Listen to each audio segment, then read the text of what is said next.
Hey guys, welcome back to Garden and Grease. We are working on it's kind of like the second week, but the end of the first week of August on the Every Bit Counts Challenge hosted by Three Rivers Homestead. And the goal is to preserve something every day, even little bits along the way. So that way by the end of August, we will have a whole bunch of stuff in our pantry. So this video, I will be capturing a few days of the past week of preserving. So today, what we're working on is our peck of pickled peppers, but it's not really a whole peck. It's just the simple basic recipe that comes from the USDA's book for pickled banana peppers.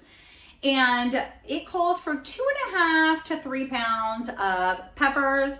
And I have this colander full of peppers, and it actually weighs about 2 pounds. So I'm a little short.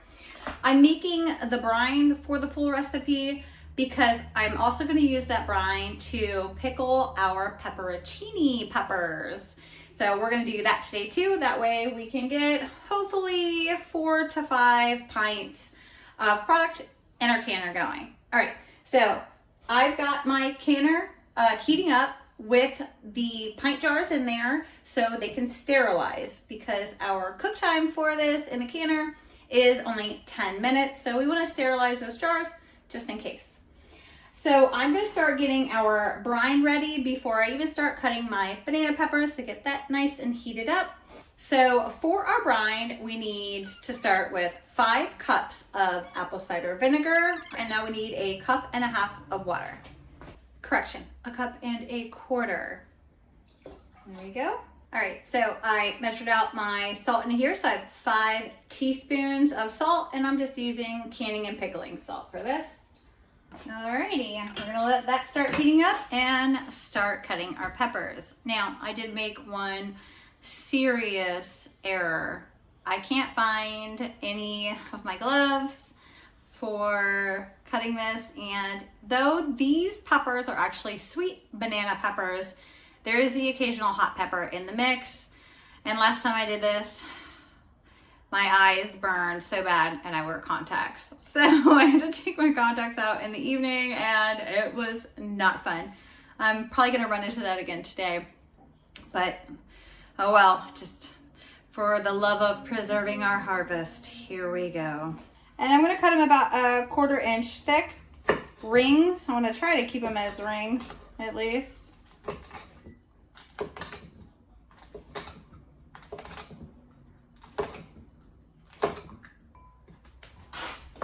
I'm not going to bore you with all this cutting. You get the idea. About 1/4 inch thick of rings if you're going to do them as rings. And then I'm just going to cut all of them that way. All right, I got all of the banana peppers cut up into rings. I have this bowl and another one of them all cut up. And I'm going to prepare my little pepperoncinis. And I'm going to want these actually whole in there. So I'm going to just slice a bunch of little holes in it so all the pickling juices can get inside of them.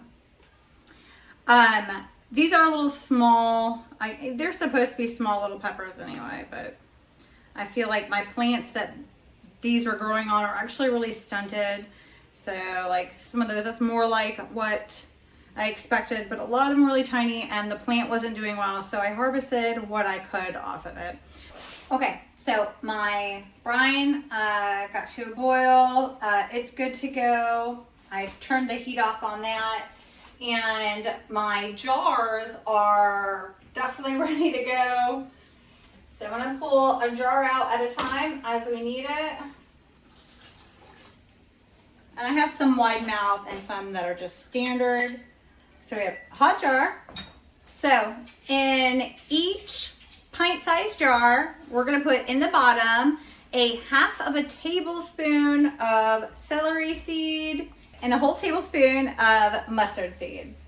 So I put that in there, and now I'm going to pack my banana pepper rings down inside of here. Okay, I'm going to try to ladle our liquid in. 1/2 inch of head space.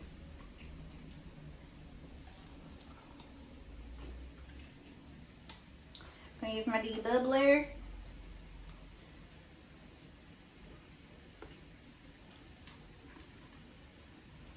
Oh, that vinegar is hard to breathe in, I'm telling you. Yeah, that's a 1/2 inch. All right, I have a clean lid and ring.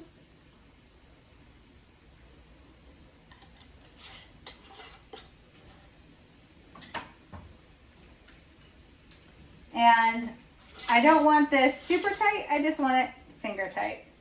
And I'm gonna put this into the pot and pull another one out. We're just gonna use the same mix because that's what I have out right now. This will honestly be the first time I've ever pickled the pepperoncinis. My first time growing pepperoncinis. I really love the pickled peppers we did last year, and I thought, psh, pickled pepperoncini? That sounds perfect. So I didn't have a recipe really lined up for that. So I'm just using the same recipe as the other banana pickled peppers. Makes sense. Okay, so I'm just going to fill these in as good as I possibly can. Hey guys, keep watching beyond this pickling recipe because I have 6 more preserving days on this video of other different vegetables and fruits that came out of the garden. All right, we have 4 jars in here. I don't know if you can tell. We had about 1.5 inches of water over top of them, and we are water bathing them in our pressure canner. And the way we can water bath in a pressure canner is we take out this little air valve thing in the back, and we do not use the weighted gauge over here. And I've done it this way. I just started using this for water bath canning this season, and I've already used it a few times, and it's worked out pretty good for us. Okay, so as soon as this gets up to a good boil, which is not there yet, as soon as it does, I will start my timer for 10 minutes. When that 10 minutes is done, I'm gonna turn it off, take this lid off, let them sit in there for 10 minutes, then pull them out and start letting them cool down. Okay, so we have the 3 jars of banana peppers that went really good.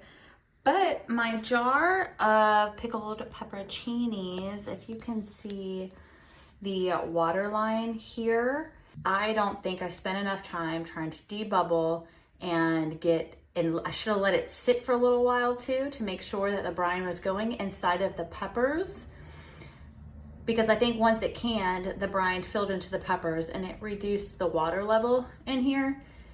I always ferment my whole peppers like this. This was my first time trying to pickle and can them. You can really see it here. I put some couple banana pepper rings on top. This I'm going to put in the refrigerator. The reason why I was trying to not ferment and to just pickle and can was because I wanted more shelf stable. Live and learn. Next time I will spend more time debubbling and trying to get them in there, or I will just slice up the bottom of the pepper essentially. Now I have an awesome seal. Like, I got a really good seal, but I am concerned with how my water level is my brine level is so low on that. So just to be safe, I'm gonna refrigerate this. Oh, hey guys, if you're enjoying this video and you haven't subscribed already, please think about doing so. It helps this little channel out big time. Okay, I only have a few figs that are ready to go, but we have a whole bunch starting to come on, and I'm thinking about going to the orchard that actually has figs to harvest right now and getting a bunch. I really want to make some fig preserve, but until I have enough, I'm gonna actually cut these. I'm gonna cut the top off. Just cut the top. These I actually had in the refrigerator for about 3 days, and they're starting to get pretty limp. These I just harvested this morning, actually just 20 minutes ago maybe. So cut the top off. I'm gonna cut them in half. Now these aren't really ripe, but we've had so much rain. But look at that. This is a Chicago Hardy. You can see how juicy and delicious that is. And these ones were, like I said, in the fridge for a couple of days. These were a little more ripe when I picked them. They're a little redder nonetheless. I'm gonna quarter them and actually throw them in a freezer bag and freeze them for now. And then when we get enough to do some preserves, I really want some fig preserve. If you're worried about them sticking together in a clump, which it can happen, freeze them flat on a sheet tray, and then after they're frozen solid, just put them into the bag. I don't have a lot right now, so I'm not going to bother with that step. I'm just going to kind of freeze them flat and away from each other like that. Seal it, try to push as much air out as I can. These won't really be in the freezer for very long because, like I said, all of our figs are starting to turn, and we are probably gonna hopefully be able to go get some more. So that's figs. That's done for today. Super quick. Okay, so I have this big bowl of mostly like a cherry and pear sized tomatoes that, well, I need to do something with. So I'm gonna get them all cleaned up, separated. Some of them are a little split. I'm probably gonna give those ones to the chickens. Okay, since we have a colander full of tomatoes, mostly cherry tomatoes, these are our larger tomatoes. The rest of these are cherry and pear sized tomatoes. We are going to dehydrate some of them, and then we're gonna do something else with the rest of them. The dehydrated ones, we are going to do two different things. Well, maybe three, but one of them is going to be sun-dried cherry tomato olive oil mix. And we are going to make a dried vegetable mix. After we get a whole bunch of different veggies dried at the end of the season, we're going to create mixes. So it'd be easy just to pour, you know, a cup or two into a dish like a soup or a casserole. So I'm going to get to cutting these up. Okay, I have 2 trays done. I'm going to put these in the dehydrator and start on another tray. All right, I still have that many. I did 3 trays of the dehydrated tomatoes, and now I'm actually going to take the rest of these and put them in a freezer bag. I already have some in there from a couple of days ago that are frozen. We use a lot of these cherry tomatoes in the wintertime, just tossing them in a lot of meals. So we go through a lot of them. I like to have them. I should have dried these off. Oh, that's gonna cause problems. Oh well. Okay. One thing I would like to get is some of the silicone bags. I think they would hold up better in the freezer over a long period of time. Okay, whatever. So that going in the freezer. I also freeze my other tomatoes, like my Romas, paste tomatoes, and a lot of other tomatoes till I can get enough to do a big batch of sauce. So these are going in the freezer as well. All right, since I already have 3 trays in the dehydrator, I have 3 more left. If I'm gonna have it on, I might as well have it full. So I am going to dehydrate some of the squash. I'm gonna do it in chunks because I want it for our veggie mix that we're gonna have dehydrated and mixed. So I'm gonna get to chopping that. And I wanna do chunks like that. And then I'm going to chunk that probably like that. And I know they'll take a little longer to dehydrate at that size, but The final product size is what I'm more concerned with. And I'm not going to season these ones because I want more versatility. When I go to make my blends, I'll put some seasonings in my blends and have them, designated for certain types of recipes.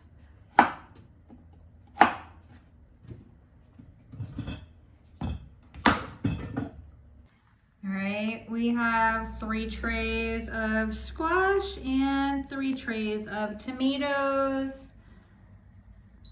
I'm gonna go a little higher than that, put it at 130, and I'm gonna let it go as long as it wants. I'll just leave it there. It'll be done before then. All right, it'll probably take a day, so we're gonna keep track of them and turn them. Okay guys, our squash is done dehydrating. It's been a little bit more than 12 hours, but they are dried. Our tomatoes need a little bit more time. It's been raining for the past few days, which made the humidity go up. It takes a little bit longer to get things dry in the dehydrator when you have high humidity, but that's okay. We're just gonna let them sit in the dehydrator and keep cooking. But we're gonna jar our squash up. I'm just gonna mix the zucchini with the yellow for the purpose we're gonna be using it for, making a mixed vegetable mix later in the season. We're gonna keep the vegetables separate for now until we get everything dried that we want. And then, like I said before, we're just gonna add these when we're ready to soups and stews, casseroles and stuff. Later on in the wintertime when we're making more of those things. We do more grilling stuff in the summer. All right, I got 2 more trays of those. Okay, look at that. Ooh. And I got this lid with the rubber seal in it, so it is airtight. I'm not going to vacuum seal these yet until I do my mixes with all my vegetables, and then I'll vacuum seal them and they'll stay fresh even longer. Okay guys, so we started getting our orange peppers in. We've had yellow ones that we've harvested already. These 4 are our first orange peppers to come out of the garden. I also have a green one. It's actually not supposed to be green. It's supposed to be a chocolate pepper, so like a purpley brown color, but it has a bad spot. We're gonna cut it out and see if we can use the rest of the pepper. And the way that we like to use our peppers, well, the way I like to preserve some of our bell peppers is to slice them in strips and mix them with strips of onions and do individual meal-sized bags for like fajitas. And then I also do a large bag of diced peppers so that we just do the scoopfuls that we need for meals in the wintertime. See, it's okay. We'll get rid of that bad part. That one was weird. The stem of the tree had, the stem of the pepper plant was coming up and this grew in between the stem of it, 2 stems.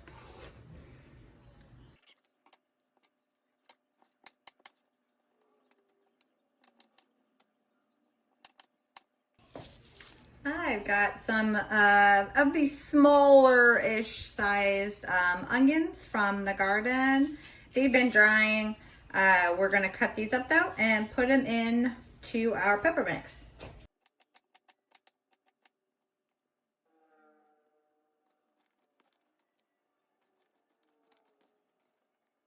Okay, so I have my really old vacuum sealer. And I made a couple vacuum bags out of it. And I'm just gonna put the amount that I need for a meal. Put some more onions in there. So that's what we need to do our fajitas.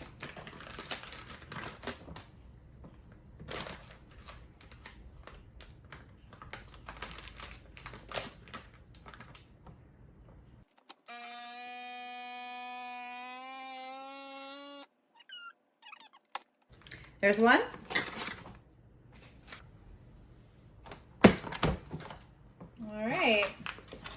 So I got 3 bags of peppers and onions for fajitas.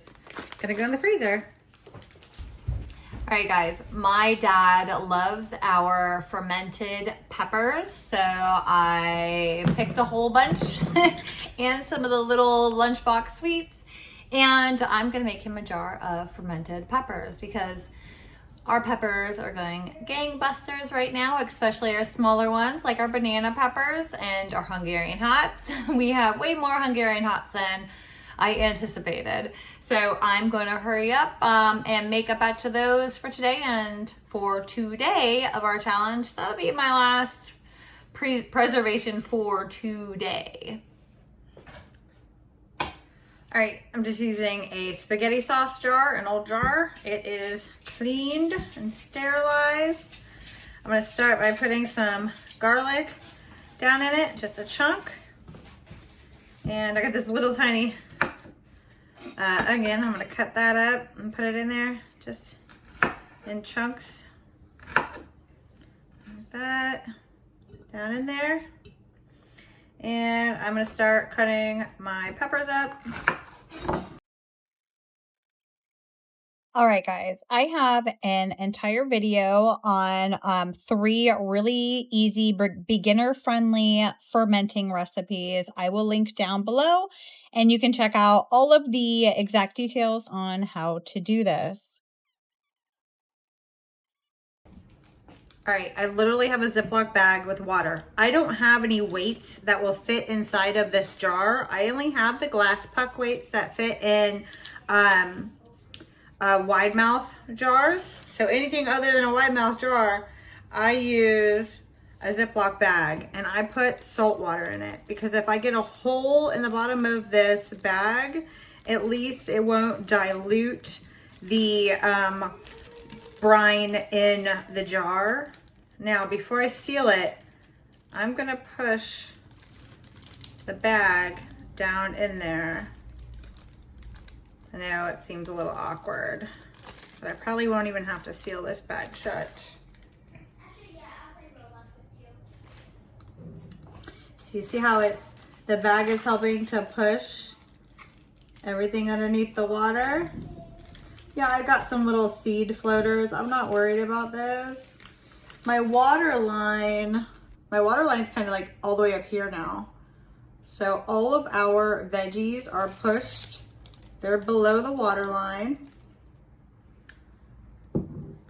And we use this bag. Now we don't technically have to put a lid on here. This bag is creating a really good seal to keep any oxygen out. And gas will be able to release between this bag and the jar. But what I am gonna do is put a rubber band around this to keep, extra oxygen out around here. And we're just gonna let it sit like that. Okay, I could just put my rubber bands around here now and there won't be any oxygen getting in here. But I know that I don't have the lid that was with this jar. I usually try to keep the lids with the jar so I can reuse them. But I'm just gonna throw this over top just to keep from, it's paper, so it'll still get wet if this gets moved around a lot and jostled. But it won't like spill out as easily. And that's just the coffee filter on there. Okay, so we're gonna let this sit for a few weeks. Okay, please look beyond my mess here. But I'm gonna take this one and put it with,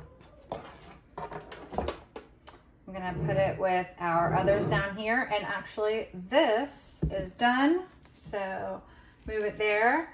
I'm gonna burp my onions there. Leave that there. And this one is done. It's been sitting here for, I think, 3 weeks now.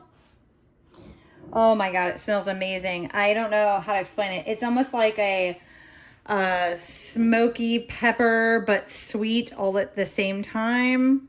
So I'm gonna pull our weight out. Do you see all that? That's a yeast growing in there. I'm gonna pull that weight. This is gonna go in my fridge. And I'm actually going to put it, let me see. I'm just gonna put airtight lid on this. Just like that. And refrigerate it. I may end up putting these into smaller jars to give, you know, to friends and family. Do you see how amazing that is? It's ready for the refrigerator. Okay guys, that is the end of week number 2, and if you want to see what I end up doing with the cherry tomatoes, that'll be on week number 3's video, because I have to end this video somewhere, get it edited, and get it out to you guys. Also on week number 3, I've got some herbs that are getting ready to go in the dehydrator, and I've got some really exciting things that we're going to be doing with those. We also will have a trip to a local shop that will be on week number 3 as well. So that you don't miss that video, make sure you hit the notification bell and subscribe if you haven't already done so, and hit the like button. All right guys, thank you for watching another episode of Garden and Grease. Don't forget to check out the other YouTube channels that are doing the Every Bit Counts challenge and the Three River Homestead, which has hosted that challenge. It's been really fun and exciting, and we've really been stocking the pantry up. All right guys, have a good one.